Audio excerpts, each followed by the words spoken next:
Tonight on Nightline, murder for hire. A teenager accused of trying to hire a man to kill his mother. A wife charged with trying to have her husband killed. I didn't do anything, and I didn't want anything. Amid the rash of high-profile cases, we look at the allure of murder for hire for the few desperate enough to pay.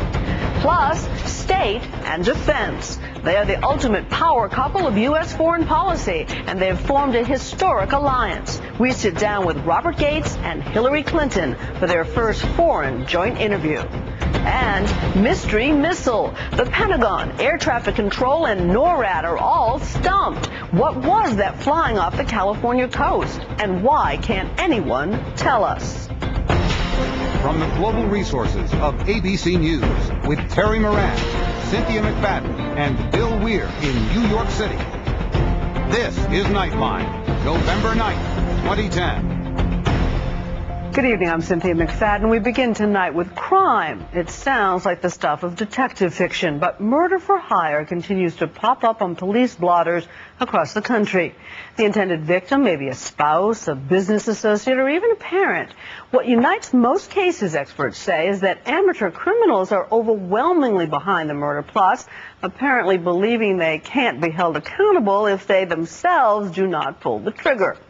Well, they'd be wrong. John Donovan has our report.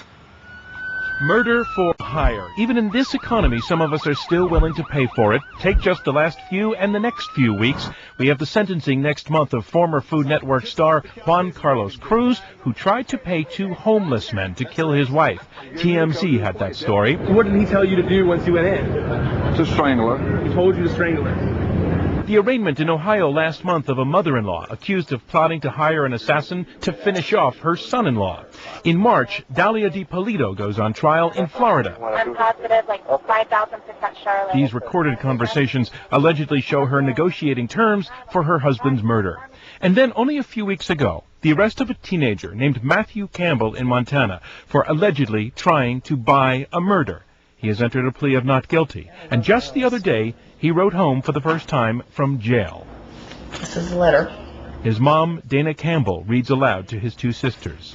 I hope you will somehow talk to me and maybe forgive me someday. And there's no parenting manual to tell you how to process that one, especially because, well, one day an FBI agent dropped by Dana's used car lot on the outskirts of Billings and told her that the target of the contract Matthew allegedly tried to arrange was her. He asked to speak to me out in private, and he said, I hate to be the one to inform you of this, but we've been notified that there has been a contract put out on your life. A contract out on your life? It just sounds, it sounds insane.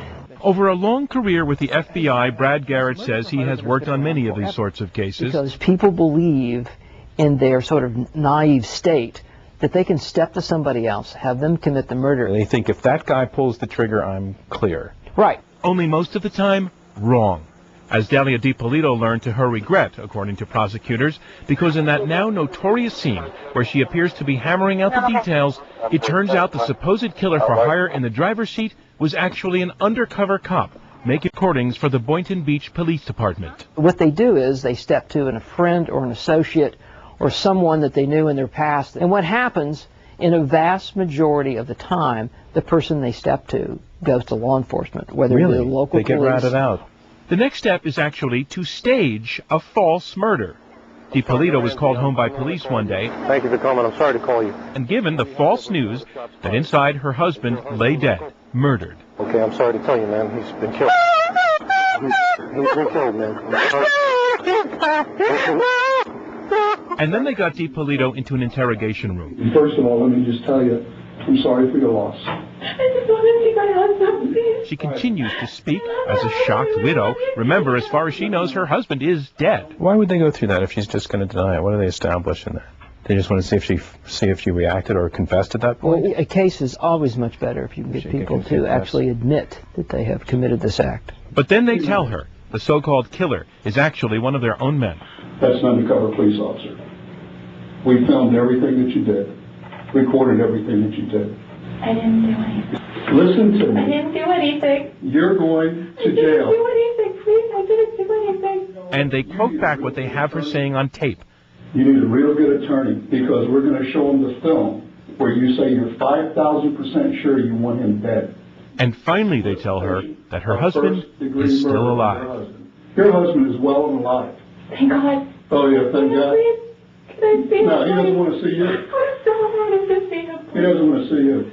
DiPolito goes on trial in March. She has entered a plea of not guilty. So has Matthew Campbell, whose mother is in a kind of shock that few of us can understand. The big question being, why? If it was for money, for her house and her business, she can't imagine that was worth killing for. Well, the only thing that I can come up with is that he would feel my home, my ranch, and everything was paid off, that it would be probably left to the kids. Yep, and it would be divided 3 ways. In fact, my kids, my 2 girls, think now maybe, you know, if my estate had been divided into thirds after I passed away, maybe he might have even considered, you know, killing them so he could have 100% of it all. And there could well be family dynamics in play that outsiders aren't privy to.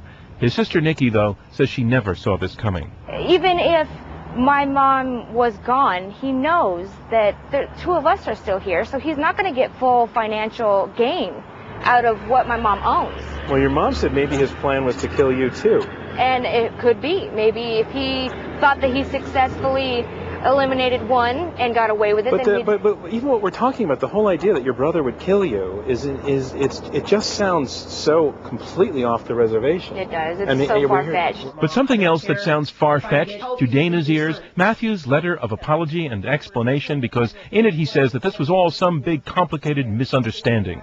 I was so scared, Mom, I didn't know what else to do. I thought I was really dealing with a real hitman that wouldn't hesitate to do anything, like in the movies. So I made a phony plan to this just to get him away from me. And there's just something in that even his mother isn't buying. I do love him. I do. He's my son. And no matter what, I will always love him. Do you trust him? At this point, no. No, I don't trust him at all. Just as, and let's go to the Florida case one more time. I didn't do anything, and I didn't plot anything. Dalia DiPolito's husband didn't believe her when she finally got him on the phone from jail. You know more than anybody, it's not true. And what you said you wanted to have me killed. I heard that. It's not true. That is not true. How is it not true? How can you believe that? I heard your voice. I didn't do anything. It doesn't matter. You could hire 5 lawyers. They're charged your ass to have your voice, your face, everything on tape. I would be willing to predict that she has used this crying, plain dumb role in other scenarios in her life, and obviously it's not working here. End of the story. Except for one more point. The price tag, the value of life snuffed out. The alleged money that Dalia DiPolito was to pay her hitman, $3,000 plus the cost of a gun. The number in play in Matthew Campbell's negotiations, $5,000 before the hit, $5,000 after. Put it all together, and maybe you could buy a decent truck on Dana Campbell's lot. I'm John Donvan for Nightline in Billings, Montana. When the value of life is cheap. John Donvan reporting. When we come